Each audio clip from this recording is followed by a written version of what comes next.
Hurricanes, hailstorms, tornadoes, and wildfires. These are just some of the weather hazards that displace families and disrupt lives. Many of us are familiar with the scenes of devastation these hazards cause, and the recovery process for affected communities can take months, even years.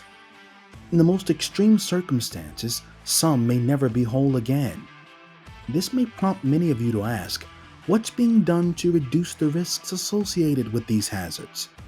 To answer this question, the Insurance Institute for Business and Home Safety presents the Disaster Discussions Podcast. Join me, your host, Armand Brody, as I sit down with professionals in the insurance, science, construction, and resiliency industries who will help us explore the intersection of these hazards with the built environment. We'll bring you in-depth conversations with experts from across the country and highlight how science is engineering real-world solutions for home and business owners to create safer, more resilient communities. Join us for these discussions every month. And to make sure you don't miss an episode, go subscribe to the Disaster Discussions Podcast on your favorite podcast app. We also invite you to engage with us on social media, to ask your questions, share your thoughts, and to learn more about the IBHS mission. From the Insurance Institute for Business and Home Safety, we welcome you to the Disaster Discussions Podcast, where we explore the intersection of severe weather and the built environment. I'm your host, Armand Brody. Thank you so much for being with us once again. Hope you've had an opportunity to check out our most recent episode. We sat down with author, professor, and scientist Dr. Ilan Kelman. Very compelling episode as we talk about what disasters are, what they are not. Really intriguing stuff. So I hope by this time you've had an opportunity to check that out, as well as all of our other episodes. We're in season 2 of the Disaster Discussions Podcast. So hopefully you've had an opportunity to go through the first 5 or 6 or so episodes of our podcast. And hopefully we've been able to bring you some top tier science and talk about how that science can lead to real world action. Thank you so much for your response. You folks have been checking us out, and we are more than appreciative of you finding us here on the Disaster Discussions Podcast. Well, you've probably heard the saying, there's no place like home. We here at IBHS believe in that statement, so much so that we've made it our mission to deliver top-tier science with a goal of strengthening homes. But there's a key and perhaps overlooked piece to that mission that we want to explore today. That's the role of those who help get us into those homes, real estate agents. And today's episode focuses on the role realtors play in the mitigation space. How do realtors and appraisers account for mitigation, and how are homeowners affected? Well, to help us answer some of these questions, we sit down with real estate broker Scott Wurtzbacher. Now, I must confess this as well. Scott is he's a brother to me in this way. He also hosts his own podcast. We're going to talk about it in a little bit. It's the Inside Campfire podcast. So we'll talk about that as well. Scott, welcome into the Disaster Discussions Podcast. It's a privilege to have you here. Well, Armand, thank you so much for having me. And, my goal here is that this podcast episode is not a disaster. We don't want that. Let's talk about them, not be them. That is that's right. That is the goal. Do that today.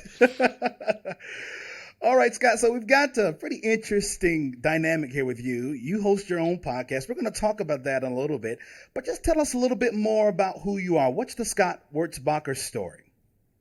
Yeah, Armand, thank you. So I am, as you said, a real estate broker and team lead here in Charlotte, North Carolina. And I've been helping buyers and sellers to get into homes and get out of homes for the last 20 years. And, it's been quite a wild ride, and I'm excited to have this conversation with you today because I probably have some stories to tell. Yeah, we're going to talk about some of those stories too. But I'm just curious, how did you get involved with real estate? It's been a long journey for you now. You've been doing it for quite a while. How'd you get involved in it?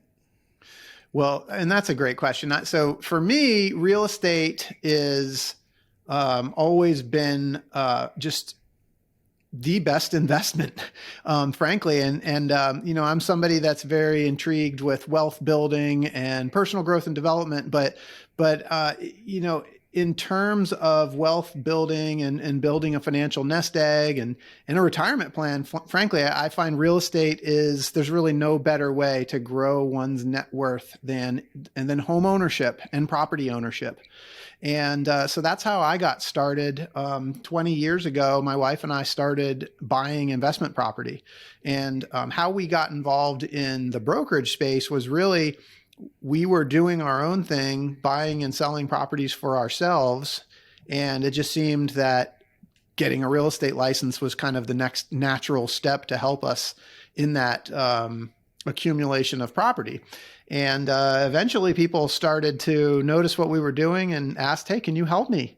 And so from there, the real estate brokerage was formed, and we started to help people to do what we were doing as a service. And so I still, to this day, 20 years later, believe real estate is the best investment. All of those things that I hoped would come true 20 years ago, or, over time, starting to see the effects of the compounding effect. And, but also in the process have been able to help many, many people do the same. So, I think protecting that asset is incredibly important.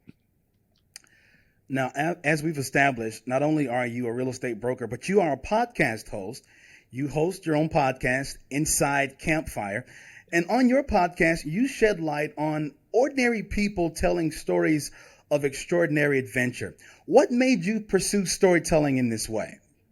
Yeah, so Inspire Campfire is really a passion project for me. It's something that, I'm somebody that loves adventure. I'm somebody that loves being in nature. And I guess it was a couple of years ago, you might even say it kind of came to be during the COVID times, but just spending time outdoors and recognizing what happens to me when I'm outdoors. It's my happy place. And so, as much as I love real estate as an investment, I also love to just be out in nature and to be out in the wild, and something happens to me inside. And so, after spending some time in the woods, I came to this place where I just really wanted to expose other people to that. And I find that nature and the outdoors is a way to connect with people, to connect with their hearts. And those kinds of stories allow me to do that. And so Inspire Campfire, while it might not seem connected to real estate, I'm in a service business, and it's all about relationships and getting to know people. And so there's a really beautiful integration between working with clients to help them build wealth through real estate, but also getting to know them and their hopes and their dreams. And so Inspire Campfire has been a great way for me to really get to know people and build relationships and hear their stories of adventure. This is how nice you are. I said Inside Campfire, and I think I said it twice, and I know it's Inspire, and you're so nice that you didn't correct me, but I got it. There, Armand. We knew we'd get there. It's okay. Inspire Campfire, not Inside Campfire. I promise you it's down here, okay? But speaking of Inspire Campfire, you recently had our CEO, Roy Wright, on your podcast. So first of all, how did that come about? And secondly, what thoughts of his stood out to you relative to resilience, which is what we'll talk about for the bulk of our time here today? Yeah, absolutely. I had a great conversation with Roy on Inspire Campfire. And, he shared with me some stories of some early adventures that he had on a trip to Africa, and some things that happened and transpired on that trip that really touched his heart and helped him to kind of see things a little differently. But, I think you asked me in terms of this conversation, what really I connected with the most. And I think it's kind of it was towards the end of that conversation, because what happened to him on that trip in Africa kind of helped him to develop this real desire to help people. And I believe the name of his episode was No Bad Days, because what that meant was he's seen so many horrific things that have happened to people, and it made him grateful for the life that he's had and the recognition that there is a lot that happens out in the world. And when a disaster happens, it really, it's devastating to people. And so, this is a man that's dedicated his life and his career to helping people through disaster. But part of that conversation from an adventure standpoint was, as I mentioned with Inspire Campfire, we like to tell stories of adventure, which often involves nature. And so a lot of the conversation that I had with Roy was about this idea of protecting people, protecting property against and from disaster, from nature. And part of that conversation was, can humans stop Mother Nature? And I think one of the things that he said in the podcast that I just loved was, Mother Nature always wins. But there are things that we can do to prepare and mitigate. And I think that was, it was profound. Yeah, Roy is a very profound speaker, so no surprises there. He is. Yes, he is. That was from September. So if you get a chance, folks, listening to our podcast now, swing over to Inspire Campfire, and your podcast is available on all the big streaming sites as well as YouTube. It is. So it's audio and video just like ours. So make sure to check out the Inspire Campfire episode with Roy Wright from back in September. Really great stuff. Now, because we've talked about Roy and we've talked about his connection with you and his connection with mitigation and resilience, let's explore this a little bit deeper. This is our work here at IBHS Resilience. Right. As you know, because you're familiar with us and you've had the conversation with Roy, we do want homes and buildings to be standing after the storm. As you see it, though, from your perspective as a real estate broker, what is or what should the perspective of realtors be in this space, and why does it matter so much? Yeah, I think as a realtor, I think we see ourselves as kind of the facilitator of the entire home buying experience, if you will. So, by no means am I an expert in the home inspection or the insurance industry, but, our role is to help guide our clients through that process. And so oftentimes, if I'm helping a buyer to find a home, once they've found the home, they've fallen in love. Part of it for me is to temper their emotion, right? Because a lot of times at home, this is a big investment. You're only going to do this a couple of times in your life. It's very easy to get emotionally attached. And so part of my role is to help them through that process. Once they've negotiated an agreement with the seller, we go through a due diligence period. And during that due diligence period, we're gonna have a home inspection, and we're gonna make sure they're gonna be able to get insurance, along with all the other the legalities and getting their financing. But as it relates to resilience, I think probably the most important piece is the home inspection and being able to get insurance on the property and doing any kinds of investigations that are related to that. I guess another example would be as part of our due diligence in evaluating a property. Like, for example, we might look and see if a property is in the FEMA 100-year floodplain. And if it is, that might, obviously that's going to play a role in their decision as to whether or not that's going to be a house for them. So there's all kinds of due diligence that we want to do to help keep them out of trouble. And I can speak for myself. I'm building a business that's based on relationships. And my hope is that when one of my clients buys a home, that same person 10 years from now, when they're ready to sell, is going to call me for help selling. Right. And so I want to make sure that I'm helping them to buy something that's going to work for them and their family and their needs. And when it comes time to resell it, whether it's 3 years from now, 5 years from now, 10 years from now, whatever that might be, I want to make sure that we've got a property that we're going to be able to market and sell for them so that they can hopefully not only recoup their investment, but, as I alluded to earlier, be able to capitalize on the wealth that they've built in the process. Scott, you talked about inspection, and that sort of triggers some thoughts for me. How much data is a realtor given on a home? And when I say data, I mean things like the age of the roof, and siding, and those kinds of aspects that go along with a home. What do you know? What does any realtor know in those areas? Yep, that's a great question.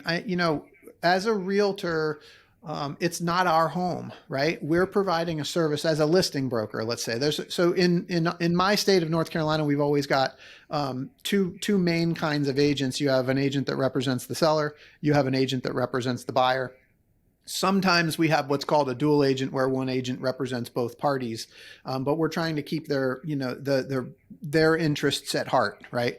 So if I'm a listing broker, it's my job to meet with the seller and talk with them about the property. But the information that the seller gives me is what I have to go off of. Now, again, in my state of North Carolina, in our state of North Carolina, the seller is required to fill out a disclosure form where they'll go through and they'll make notes of any issues that they know of with the property.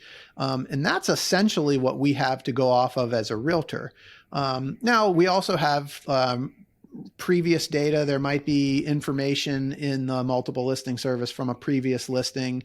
There might be information listed in the tax records, but really, and the North Carolina Real Estate Commission is really, really good about educating us on these kinds of things. North Carolina Real Estate Commission is essentially the agency that regulates us as realtors.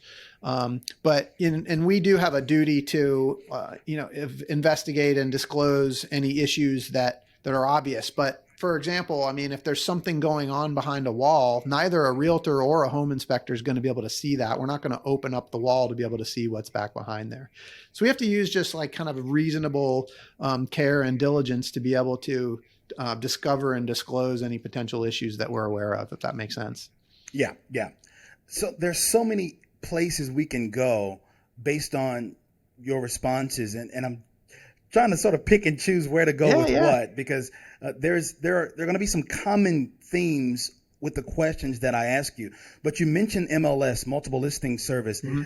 What is that? I mean, give me a little bit more as to what that is, what goes into it, and how do we get Resilient Construction to become a part of that process? Yeah, absolutely. So the actual, like, if you want the kind of going back in time, the history of the multiple listing service was before technology, before all of that, right? Somebody would have a house that they needed to sell, and they would employ a real estate agent to help them promote, market, and find a buyer for that house, right? Well, over time, what we found out is that this real estate broker has a house to sell. This real estate broker has a house to sell. This one over here might have a buyer, and they realized that if they cooperated, the whole system would work a whole lot more efficiently rather than everybody kind of independently out there doing their thing like the Wild West. And so what happened was the result was this cooperative effort called the multiple listing service, where basically as a realtor, I say, hey, if I help you sell your listing, I will compensate you. And if you help me sell my listing, you'll compensate me, and we'll come up with this agreement.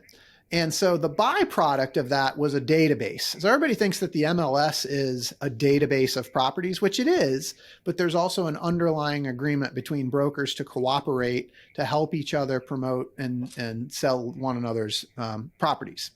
And so this database that developed, it's a constantly growing tool. And I mean, here in the Charlotte market, we have a great MLS system. It's the Canopy multiple listing service. And the folks there at Canopy do a great job of kind of paying attention to what people need. Now, you don't want, so much information that it's going to overwhelm people, but we want to make sure that we have the most accurate information. So that organization, the MLS system, the Canopy MLS here in Charlotte, they're the ones that are responsible for determining like what fields are available within the database to be reported on particular properties. And it's very, very thorough. And that group is constantly removing and adding property fields depending on the time. So like, for example, we have some characteristics related to green features of a home, Energy Star, those kinds of things. Those fields didn't exist in our MLS several years ago, but as they've become more and more prevalent, they've been added. So to your question about like resilient features, that's something that we would have to get with a multiple listing service to promote those kinds of things and help that organization to see the value, to be able to add that into the database so that people can see those features. Now, the last thing I'll say, and this is probably kind of wordy, but for the most part, our multiple listing service database is a pick list. So each field is generally like a list of options that you can choose from. There are some free format fields. So I would say today, as it relates to the kind of information that we're talking about, if a house does have resilient features, most likely the listing broker is going to bring those out in the remarks section. If a field doesn't exist. So you always have that option. If a field doesn't exist to promote features that you want to promote but aren't in the pick list, you can always kind of write it out in a descriptive format in a remarks section. Historically, I mean, you've done this for more than 2 decades. Have you seen change in the kinds of conversations that realtors are having, maybe with engineers or those within the construction industry or the insurance industry, relative to resilience? Have we seen a lot of movement in those spaces? And what more should be or needs to be done so that home buyers are more aware of the issues that we're talking about relative to resilient construction? Yeah, I mean, I think it's a constantly evolving process. Like there's no question. I mean, there's always some issue. Like, every year as brokers, we have to go to continuing education, as in so many professions. But the reason why we go to continuing education is we have to find out like what the newest hot button is, right? So, I mean, things like radon and like underground storage tanks and mold and all kinds of different issues that might come up with a house. Like some of these things were not even looked at and considered, say 20 years ago or even 10 years ago, but they become like, as the real estate commission sees repeated complaints on these things, they're drawn to our attention and they're put kind of in front of us through continuing education. And as these issues become more and more prevalent, we start to hear about them more and more. And I think it's then that we start to get more involvement from, say, like the MLS. But I think like in Charlotte, the resiliency piece, I think you probably see it more in places where there are more active like tornadoes or hurricanes. Like I think the coastal areas would probably be able to speak to this a little bit more. I think if you talk about like resilient features protecting a home from a hurricane in Charlotte, North Carolina, most realtors probably aren't even going to have a clue. But I would guess that in an area like Wilmington, North Carolina, or South, along the coastline, I would think that the agents there are a little bit more versed on it. I don't know. I don't want to put words into their mouth, but I think some of it just depends on, what happens in a particular market. But as I said, I mean, I think it happens over time. It's a constant evolution. And as we start to see repeated issues surface, I think the education is just something that naturally follows as a measure to cut down on the number of complaints and issues that arise because of it. What kind of complaints and issues rise up, Scott? Can you give me an example or two of something that maybe you've even heard recently about the process or about a home that stood out to you?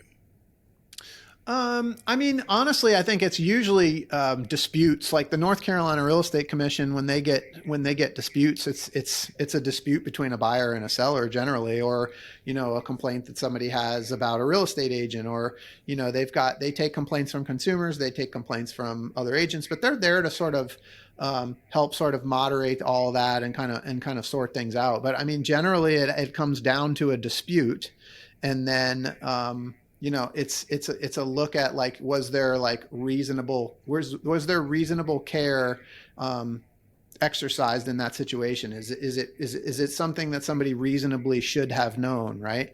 So I think there's things that we've been educated about over and over and over again, and in those cases, when we've been educated over and over again, like we should know those things. But if it's something that's new and it's not something that comes up a lot, it may not be something that is really that we could or should have known. Does that make sense? Yeah. And so I think the one thing is that like what the Real Estate Commission probably sees as complaints between buyers and sellers, but I think what we're talking about here is complaints that we have with Mother Nature, right? And I don't know if there's a regulatory body that we can call when we have those kinds of complaints. Scott, let me ask you this: how often? I mean, there are standard things that home buyers are looking for, right? Everybody talks about location, location, location. Yep. How many bedrooms, how many bathrooms, all these things, square feet, etc. But how often is a home buyer asking you about what is the condition of the roof? What's the age of the roof? Wind rated garage doors, a fortified roof. How often are you getting those kinds of questions? And what needs to happen to help home buyers look more for these things rather than just for looking for the more standard conventional things that we're used to home buyers looking for? Yeah, Armand, I think again, it comes down to education. I mean, the reality is when people are buying and selling, like they're buying a home because they want a safe place to live. They may want the prestige of the neighborhood, but always like money comes into it, right? Is this a good financial investment? And when we're looking at things like the roof and the age of other kinds of things like the HVAC system, but in the case of resiliency, like the age of the roof matters. But I would tell you from a realtor's perspective, people are generally asking that question more so because they're thinking how much life is left and how soon am I going to have to spend the money to replace the roof. So I think for most people, something like a roof is more of a financial decision. I would tell you, I mean, I think it's probably just natural. Like, I don't want a roof that's going to leak. I don't want water in my living room. I don't want a hurricane to blow the roof off. But I think there's kind of a natural assumption that the roof was installed to code, and that, if it does start to leak, I'm going to recognize, okay, I need to replace it. And at that point, it just becomes a financial decision because you're going to call your favorite roofer to come over, give you a quote. And, $10,000-$20,000 later, now I've got a new roof. So I really think that for buyers on the resiliency stuff, it comes down to how does it affect my pocketbook? Is it fair to say, Scott, that the more informed the broker is or the realtor is, the more informed the home buyer will be relative to resilience? Is that a fair question to ask? I mean, definitely. Yeah, there's no question. I mean, the thing is that like, yes, I think that's important. I think that's not an area where we're like skilled and trained. Like I wouldn't ever want to misrepresent myself as being an expert in resiliency or insurance. Like for me, it's more about knowing who to call. Like, knowing the engineer to call when I suspect there might be a structural issue, or actually not even me, like the home inspector, right? So really leaning into the professionals. So your question, I think, really is, I might be informed because I've been doing this for so long and I've seen so many things, but ultimately it's because I've seen a lot of inspection reports. I've met with a lot of engineers. Like I'm kind of I've sort of been I'm almost kind of like a project manager, but it's the experts that we bring in that are the ones that are really educating our clients. So I think, if there's somebody that could be better bringing this into the mix, it's probably more like the home inspectors, the engineers, noting what kinds of resiliency features are part of a home. Scott, I'm sure because of how long you've been in the industry, that you've got other realtor friends, I would imagine, even across the country you do. How do you educate them? How do we educate them? Those who may not have been in it for 22, 23 years as you have. How do we educate them about resilience and about passing the messages on to home buyers so that home buyers are more informed about what they're getting into? Yeah. I mean, first of all, I think you're doing it with this podcast. I mean, I think it's about getting the message out, right? It is about education. So like people are going to find it a couple of different ways. Like number one, there are people that are curious. There are people that like to learn, and they're going to go out looking for that information. And when you put the content out there, whether it's on YouTube or here on your podcast or in a magazine, a trade magazine, like there are people that are interested enough to read that because they just are curious and that's the way their minds work. Unfortunately, fortunately, however you look at it, like some people aren't that way and they're going to learn through experience, right? So they're going to learn through some kind of a situation happening, and they're going to learn the hard way. Like, I live in a coastal community and there was a hurricane and the roof blew off and now it's time to replace the roof. Like, am I going to learn this time and put the hurricane straps on?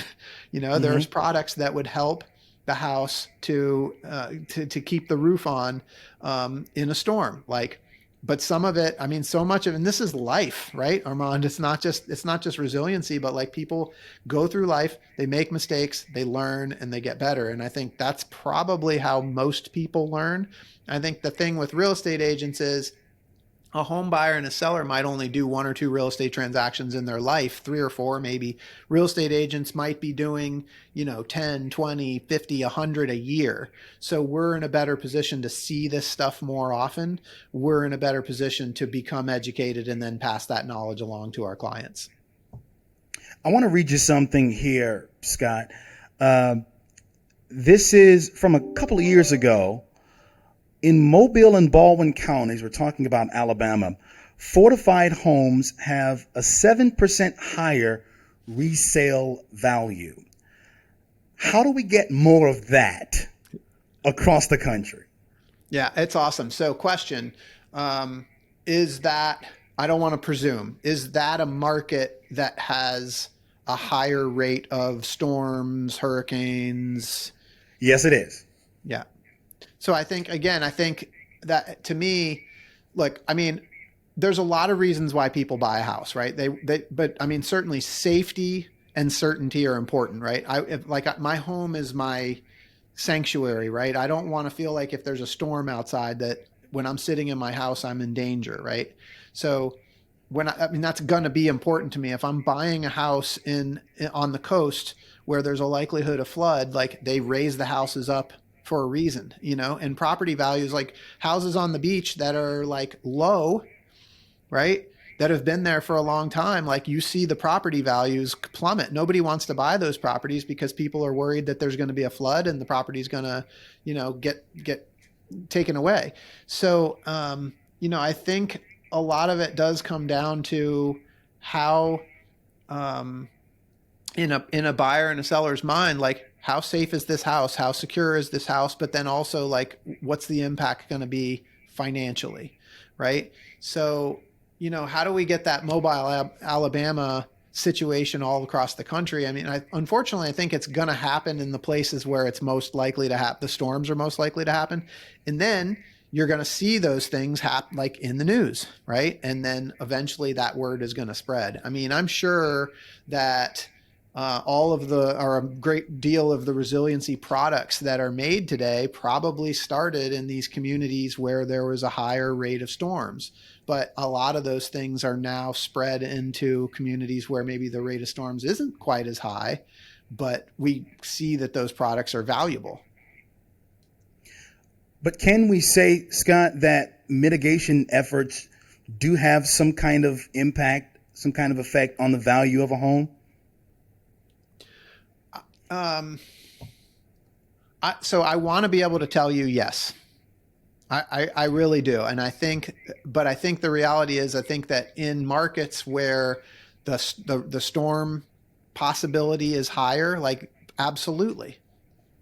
I'm in a market in Charlotte, North Carolina. It's not the first question people are asking here in Charlotte because we don't have a high rate of natural disasters. And so, I mean, I've got to believe that in those markets where natural disasters are more likely to happen, it's hot on people's minds, and therefore people are willing to pay for that security and stability. So then, talking about market demand, Fortified, for example, took a decade to get to where it is in Alabama, but Fortified is an anchor in the state of Alabama. How do we, when we talk about market demand, how do we get that process to take place to where homeowners and those in the industry are creating that market demand, and that we see more of the spirit of Fortified, if I can use that term, we see that expressed more throughout the Southeast and more throughout different regions of the country? Yeah. I mean, I think neighbors talk to neighbors, right? I mean, I know, like, if there is a cost value relationship, right? So if I can put hurricane straps on when I put my next roof on, if I can put hurricane straps on my roof to give me that assurance that if there is a big storm that my roof's not going to come off, and the cost is such that, like, it's not going to make that much bigger a difference. Like, it's going to give me great peace of mind to know, like, hey, I've got a solid roof. It's not going anywhere. And, and then if I do that and my neighbor hears that I'm doing that, they might question, like, oh, he did this thing over here where he's got a much more solid roof. I want that too. Right. So, I mean, I think a lot of it is just through like talking about this stuff, communicating, and things will continue to get better. I think that's just with everything, whether it's resilience, fortified homes. I mean, anything, it's like the keeping up with the Joneses, right? Like, I want to make sure that my roof is as good as my neighbor's next door. I think that's certainly an important factor. But again, the cost and the value relationship has to be there. I'm fascinated by the fact, and I've interviewed so many different fields and so many different experts in different areas of expertise on this podcast. And so much of it comes down to the social science part. So much of it comes down to, well, this is how I feel as a person, right? This is what matters to me. And I'm fascinated by that. And I just kind of want to set you up for the fact that, I don't even know if it's really a question, but just the fact that homeowners are willing to pay for mitigation if they see the value. Yeah, definitely. I mean, if they see the value, I also think that they want, parents want a good environment for their family, right? I want a safe environment for my home. I want my home to be safe. And if there's any reason why I might think that my home is unsafe, like, that's something I'm going to pay big money for. Right. But if I don't see that need, why am I going to spend the money on something if the need isn't there? So I've got to be educated on the potential outcomes. Right. I mean, ultimately, it's like insurance, right? We buy insurance to protect ourselves. Right. Let me ask you this, Scott. How do we incentivize homeowners? I mean, program like Fortified back in Alabama, we just talked about it. Fortified in Alabama have become as connected as peanut butter and jelly now in some ways. But how do we incentivize homeowners to have a program like Fortified and to make that investment? What can be done in that space? Yeah, I mean, it's gotta hit their pocketbooks somehow, I think. And two things. Like, I mean, at the risk of kind of beating a dead horse, like, I think it's either the financial side of it, or helping them to understand the risk of not having it. Because, I mean, and this is the social science that you're talking about. Like, we don't know until we know, right? Most people probably don't even know that you can put straps on your roof that are going to protect it from a hurricane. So some of it is like just the knowledge that it's out there. But then also, they're going to weigh that sort of risk reward. And unless they have like a real life story to know, like, hey, if I don't do that, then that could happen to me. Right. And until it really hits home and really hits their heart, like you said, with the social science, right, it's going to be an uphill battle.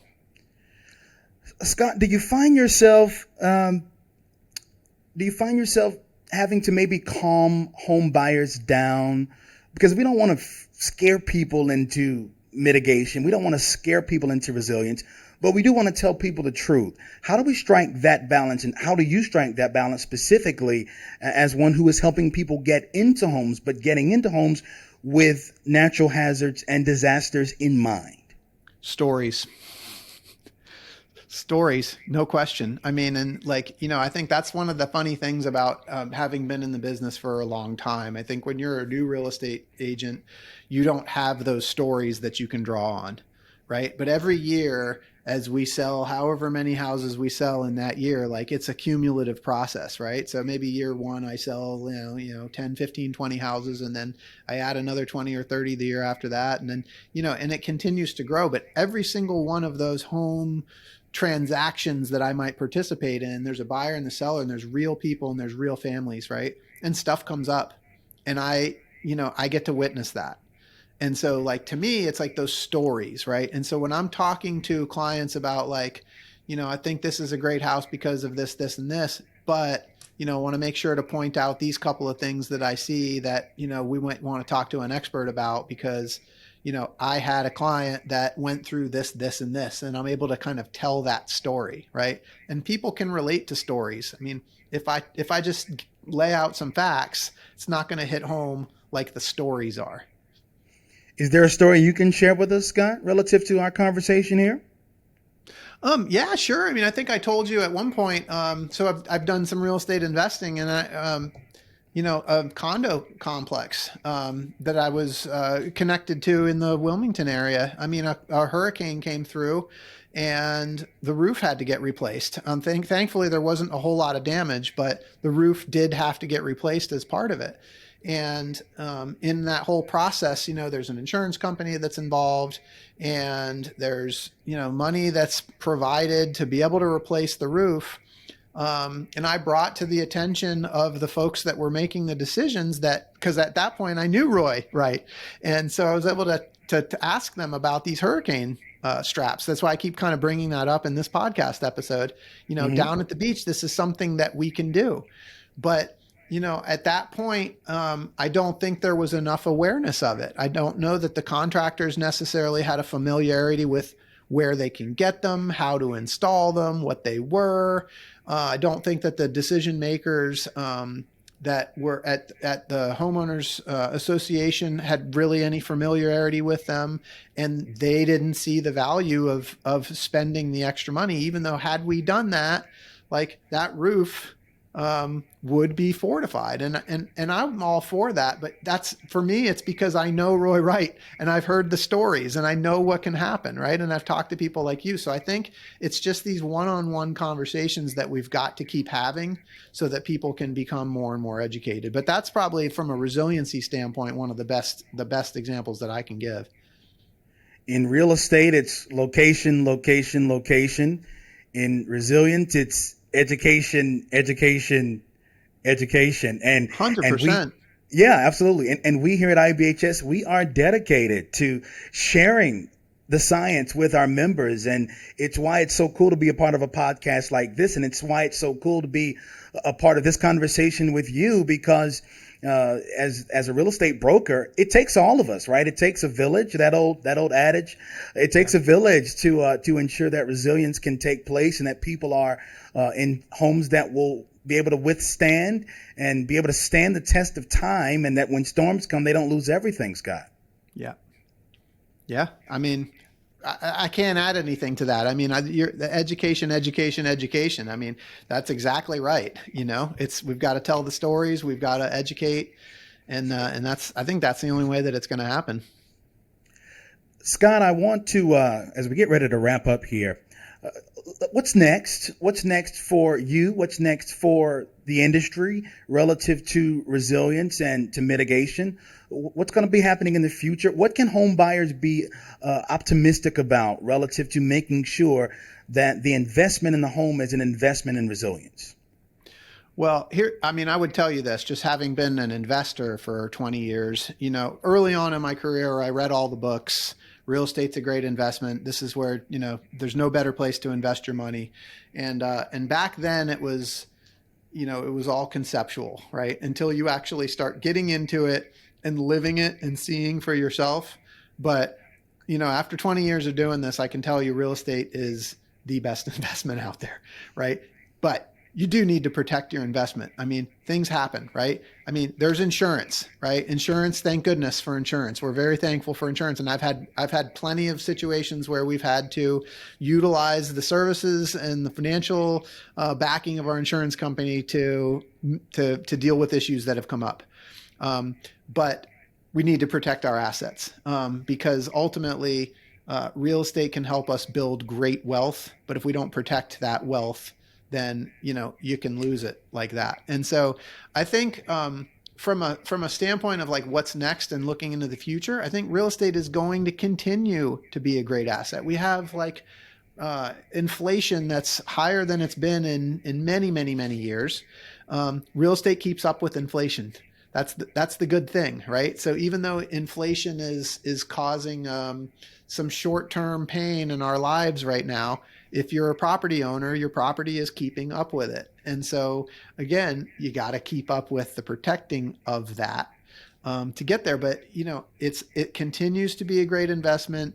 I think that the work that you guys are doing, I think it's like I mean, real estate is just like anything else. I mean, when they built homes 100 years ago, the building codes were very different than they are today. And the building codes are constantly evolving. And the home inspectors are constantly adding new things to what they're looking for. And they've got new technologies. I saw recently that a home inspector had some kind of like device where he can do like infrared to see kind of like heat spots inside walls to potentially uncover issues that maybe the eye can't pick up on. So, I mean, real estate is a huge industry. There's a lot of money getting pumped into it, and that includes technologies to help homeowners and home inspectors. So real estate's a great investment. I mean, the industry is continuing to improve and will continue to improve. But I think the fundamentals of real estate as an investment aren't likely to change. I think it's just the technologies that make the process easier for us to own real estate and protect it. But you have to know those things exist. Scott, one last question for you. How can IBHS come alongside you in your industry? Well, this podcast, first of all, I mean, I think it's, providing content for realtors to be able to share with their clients. I mean, here's a great example. Like, realtors are all about social media right now, right? So if there's little tidbits that IBHS can provide to us to be able to put on social media to help educate our clients as part of our, maybe today it's about, this listing that just went up, and maybe the next day it's about some community thing, but then maybe there's like a fun fact about things that you can do to fortify your home. So I definitely think that the real estate community can help promote the work that you guys are doing. We just need easy access to that information. Education. He is Scott Wurtzbacher, the host of the Inspire Campfire podcast. Yes, and a 20-plus year real estate broker in the Charlotte, North Carolina area, and a fantastic guest for us here on the Disaster Discussions podcast. Scott, you are appreciated, sir. Thank you so much for having me. This was a lot of fun, Armand. Yes, it was. Pleasure was all mine.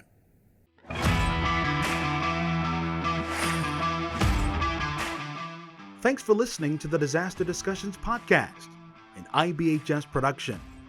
Subscribe to our podcast on your favorite podcast app, or watch the podcast on our website at ibhs.org/Disaster Discussions podcast and the Insurance Institute for Business and Home Safety YouTube channel. Connect with us on our social media pages on Twitter at Disaster Safety, Facebook at facebook.com/Disaster Safety, and on Instagram at IBHS_org. For more great content from IBHS, including ongoing research efforts happening in our facility, episodes of our podcast, and more, visit IBHS.org.